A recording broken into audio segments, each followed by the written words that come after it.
Oke gas. Cok, ki piye Gibran, sida dilanjut pora iki? Ki piye Gibran, sida dilanjut pora iki? Lah, kok bahasan enek kasus ngene malah meneng. Malah kelowak.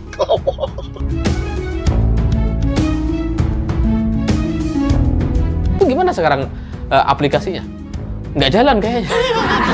Dan dari sidak atau kunjungan atau belusukan yang dilakukan oleh Gibran, itu ternyata hanya memunculkan, menghasilkan satu berita, satu kalimat atau satu ucapan di mana Gibran bilang, kalau ada apa-apa bilang ya.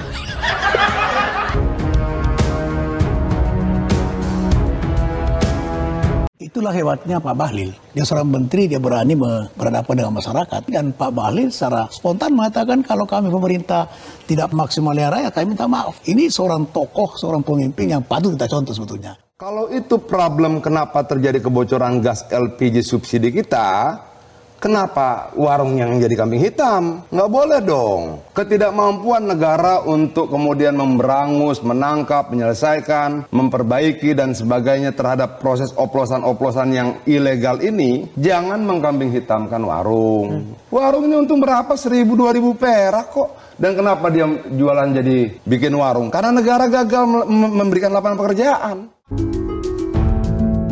Bengong seperti orang bingung dan bikin macet jalan saja karena ya kita tahu pengawalnya begitu banyak dan bikin macet, justru malah membuat warga ya makin sebel aja kayaknya ya.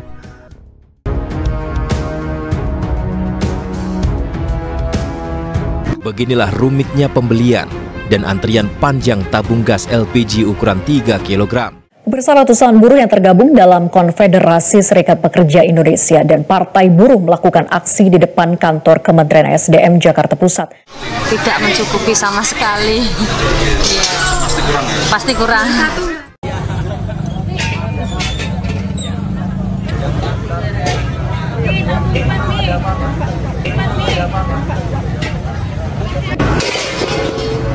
Oke gas.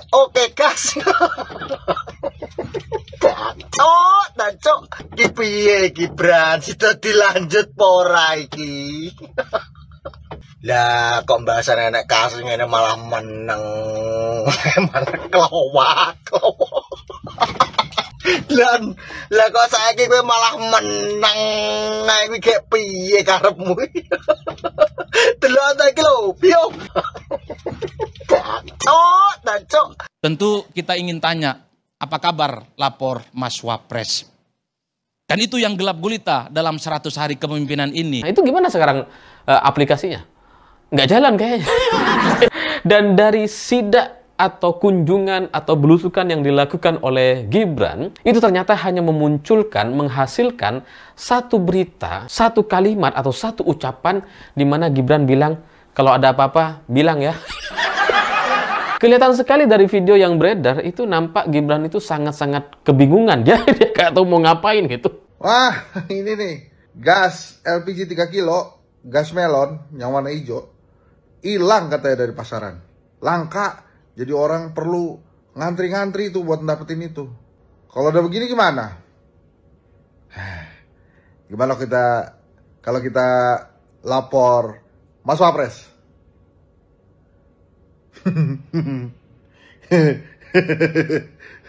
Kelihatannya nggak usah lah ya. Ya nggak? Ya nggak? Jadi wajar kalau kemudian program lapor Mas Wapres itu ditagih ketika ada kekisruhan terkait dengan tabung gas 3 kg. Wajar kalau kemudian peran-peran wakil presiden. Karena publik tahunya program lapor Mas Wapres itu adalah program jemput bola, di mana program-program itu nantinya akan didesain untuk mendeteksi bagaimana persoalan-persoalan yang ada di negara kita, mulai persoalan hukum, persoalan sosial, persoalan pendidikan, persoalan kesehatan, itu tuntas setuntas-tuntasnya. Banyak sekali pihak-pihak yang bertanya, kemanakah Wakil Presiden Republik Indonesia kita, yaitu Mas Gibran Rakabuming Raka. Karena di tengah begitu banyak persoalan-persoalan yang krusial, persoalan-persoalan yang menimbulkan kegaduhan dan kontroversi, posisi wakil presiden itu nyaris tidak pernah muncul ke publik. Misalnya mulai dari persoalan pagar laut yang ada di Kabupaten Tangerang, sampai hari ini kekisruhannya belum tuntas, terutama soal bagaimana mengungkap aktor utama yang kemudian membuat pagar laut sepanjang 30 km itu. Begitupun misalnya ketika ada Badan Gizi Nasional yang mencoba untuk mengusulkan serangga, belalang, dan ulat sebagai salah satu menu alternatif yang akan diberikan kepada adik-adik kita soal makan bergizi gratis, menimbulkan reaksi yang negatif dari rakyat. Tapi posisi wakil presiden Republik Indonesia juga tidak pernah muncul. Ataupun misalnya ketika kisruh yang teranyar terkait dengan kebijakan Kementerian SDM yang awalnya mengharamkan pedagang eceran menjual tabung gas 3 kg, menimbulkan kontroversi dan kegaduhan, wakil presiden Republik Indonesia kita yang terhormat juga tidak pernah kelihatan di mana posisi dan statement-statementnya yang pastinya ditunggu berpihak kepada kepentingan rakyat. Bahkan ketika ada adik kita di Kota Medan beberapa waktu yang lalu, hanya gara-gara misalnya menunggak SPP 3 bulan, kemudian diperlakukan tidak adil, dan seterusnya dan seterusnya. Begitu banyak peristiwa-peristiwa politik yang ini tentu membutuhkan seorang pemimpin yang tampil ke permukaan, tentu memberikan satu statement dan pembelaan. Bagaimana pemimpin di negara kita ini berpihak kepada rakyat. Di antara begitu banyak kekisruhan itu, kalau saya baca rata-rata secara umum, terutama di media sosial, terutama di media-media online, salah satu sosok yang paling banyak dimention, salah satu sosok yang paling banyak dicari oleh rakyat adalah Wakil Presiden Republik Indonesia. Tentu faktornya dua hal. Pertama, beberapa waktu yang lalu semua orang tahu, ada yang disebut dengan launching program Lapor Mas Wapres. Program yang sangat inovatif, program yang sangat segar, program yang tentu saja sangat agresif, terutama untuk bagaimana menyelesaikan persoalan-persoalan yang di negara kita sampai hari ini belum tuntas. Jadi wajar kalau kemudian program Lapor Mas Wapres itu ditagih ketika ada kekisruhan terkait dengan tabung gas 3 kg. Wajar kalau kemudian peran-peran wakil presiden ditanyakan misalnya ketika ada sengkarut yang terkait dengan bagaimana pagar laut yang ada di Kabupaten Tangerang dan seterusnya dan seterusnya. Karena publik tahunya program Lapor Mas Wapres itu adalah program jemput bola, di mana program-program itu nantinya akan didesain untuk mendeteksi bagaimana persoalan-persoalan yang ada di negara kita, mulai persoalan hukum, persoalan sosial, persoalan pendidikan, persoalan kesehatan, itu tuntas setuntas-tuntasnya. Dulu ada klaim, ketika launching pertama kali program Lapor Mas Wapres ini adalah program yang sangat inovatif dan solutif. Tentu sebagai buah dari gagasan brilian dari seorang wakil presiden Republik Indonesia yang masih sangat belia, masih sangat muda, memiliki jiwa yang tentu saja menggebu-gebu.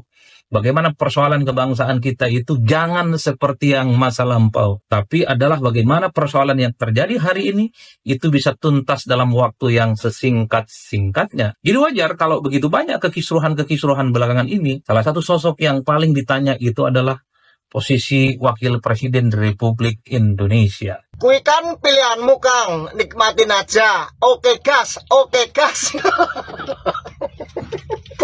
Cok. Untung aku pilih Pak Ganjar. Sehat-sehat Pak Ganjar. Cok, yo, jangan wisin aku. Delok to, Bran Gibran. Delok to. Aku pendukungmu Janowi sintenan Bran.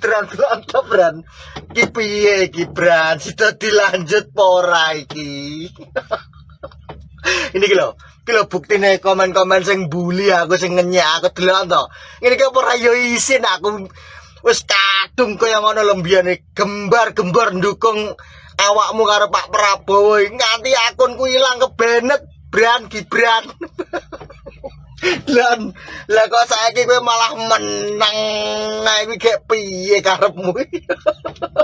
Delok ta iki lho. Yo, isin aku tenan. Yo. Ora anu apa, mosok yo ora ngelingi mbiyane sing ngene kae. Tenang saja Pak Prabowo. Tenang saja. Saya sudah ada di sini lho. Aku lah ngelingan kae jan sama wangat aku dukung Gibran tenan. Wah iki cocok iki ngono akan mikirku. Wah Prabowo ngono misalnya awake kesel atau piye wah iki Gibran jan jos tenan iki. Nek diandalno tenan iki engko mesti ngae gebrakan-gebrakan iki gawe Indonesia iki ngono. Iki pasti lain daripada yang lain iki. Anak muda iki mesti lebih jos sing ngono. Aku mbiyen mikir kuwi milih Gibran, ndukung Gibran pol-polan iki. Ya toh. Lah kok bahasan enek kasus ngene malah meneng. Malah kelowak. Malah macangi postingi fotone sing ini kae sing di edit ambek wong-wong kuwi. Malah dikuwi sing diposting mbok ya sing tegas iki lho. Kereng ngene lho maksudku Gibran. Joh jan isin aku tenan ngene iki. Karepku peh ngelak Gibran engko 2029 engko iso dijagokne dadi presiden iki Gibran iki. Mantap tenan iki bocah ya ngono kan biyen iki. Joh. Lah kok malah kaya ngono. Wis aku tenan wis sepurone wis pokoke buat pendukung Ganjar, pendukung Anies, kita tetap saudara biar beda pilihan, kita jangan terpecah belah. Kita tetap Indonesia, ya toh. Mari kita nikmati sama-sama yang ada. Wis, godae, matur nuwun.